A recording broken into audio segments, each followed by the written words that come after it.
नमस्कार। आप सभी का एक बार फिर से स्वागत है हमारे चैनल में। आज हम नवरात्रि के चौथे दिन पूजी जाने वाली माँ कूष्मांडा की पवित्र कथा लेकर आए हैं। माँ कूष्मांडा सृष्टि की आदि शक्ति हैं और उनकी आराधना से हमारे जीवन में सुख, शांति, स्वास्थ्य और समृद्धि आती है।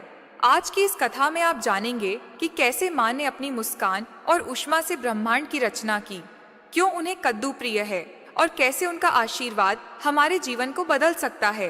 तो आइए ध्यान लगाइए, अपने मन को शांत कीजिए और इस कथा को पूरे श्रद्धा भाव से सुनिए।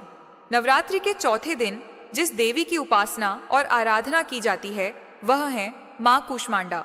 माँ का यह स्वरूप बड़ा ही दिव्य, तेजस्वी और अद्भुत है।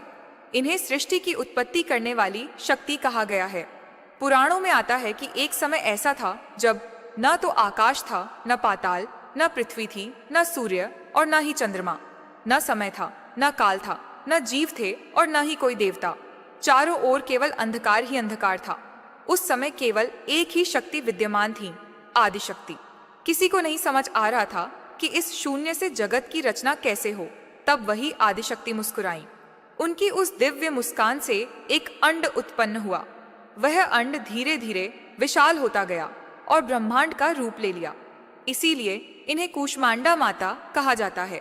कू का अर्थ है छोटा, ऊष्मा का अर्थ है ऊर्जा या प्रकाश और आंड का अर्थ है अंड यानी ब्रह्मांड, अर्थात वह शक्ति जिसने अपनी छोटी सी मुस्कान और ऊष्मा से ब्रह्मांड की सृष्टि कर दी। कूष्मांडा का स्वरूप अत्यंत दिव्य है। इनके 8 हाथ हैं। एक हाथ में कमंडलू, एक हाथ में धनुष, एक हाथ में बाण, एक हाथ में कमल पुष्प, एक हाथ में अमृत कलश, एक हाथ में चक्र, एक हाथ में गदा और एक हाथ वर व अभय मुद्रा में है। इनका वाहन सिंह है जो वीरता और निर्भीकता का प्रतीक है। इनके चारों ओर प्रकाश का मंडल है और सूर्य की प्रभा भी इनके तेज के आगे क्षीण हो जाती है। भागवत और मार्कंडेय पुराण में आता है कि माँ कूष्मांडा ही सूर्य मंडल की अधिष्ठात्री देवी हैं। सूर्य को जो ताप और प्रकाश मिला है वह इन्हीं की कृपा से संभव है। यदि माँ कूष्मांडा का आशीर्वाद न हो तो सूर्य भी अपने तेज से वंचित हो जाए। इसलिए भक्तजन इन्हें सूर्य की देवी मानकर पूजते हैं।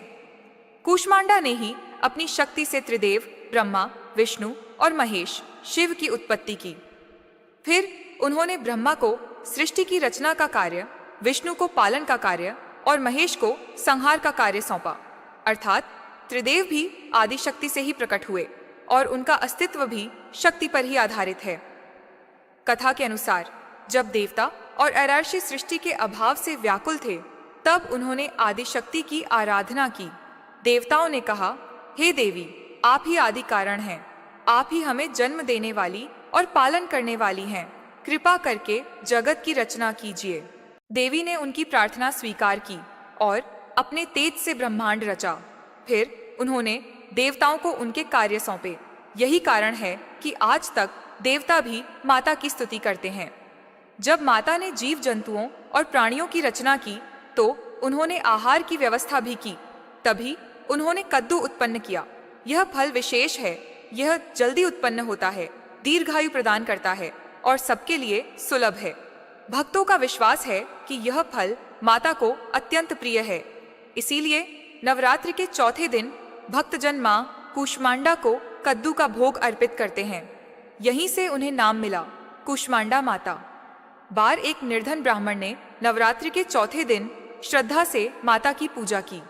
उसके पास भेंट करने के लिए कुछ नहीं था तो उसने केवल एक कुम्हड़ा माता को अर्पित कर दिया। माता प्रसन्न हुई और उसे आशीर्वाद दिया।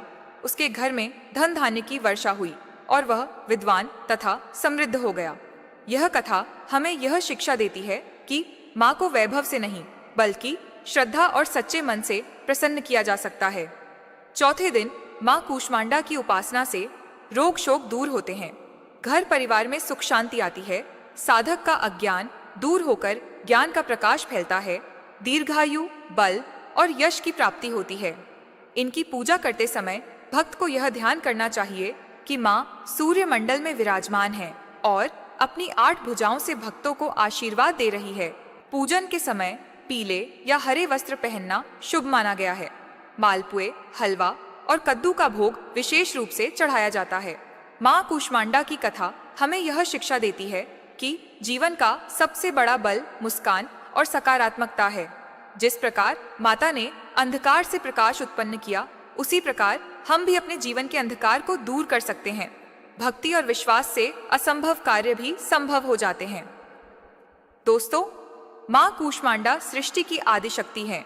उनके बिना त्रिदेव का अस्तित्व भी संभव नहीं है। जो भक्त चौथे नवरात्रि को श्रद्धा से उनकी पूजा करता है, उसे सुख, शांति, समृद्धि और तेज की प्राप्ति होती है। तो भक्तों, यह थी माँ कूष्मांडा की पवित्र और दिव्य कथा। जैसे माता ने अपनी मुस्कान और ऊष्मा से पूरे ब्रह्मांड की रचना की, वैसे ही हम भी अपने जीवन में सकारात्मकता और विश्वास से अंधकार दूर कर सकते हैं। अगर आपको यह कथा पसंद आई हो तो कृपया वीडियो को लाइक करें, अपने मित्रों और परिवार के साथ शेयर करें और हमारे चैनल को सब्सक्राइब करना न भूलें, ताकि आप नवरात्रि की अन्य दिव्य कथाओं और भक्ति वीडियो सबसे पहले देख सकें। धन्यवाद भक्तों। जय मां कूष्मांडा।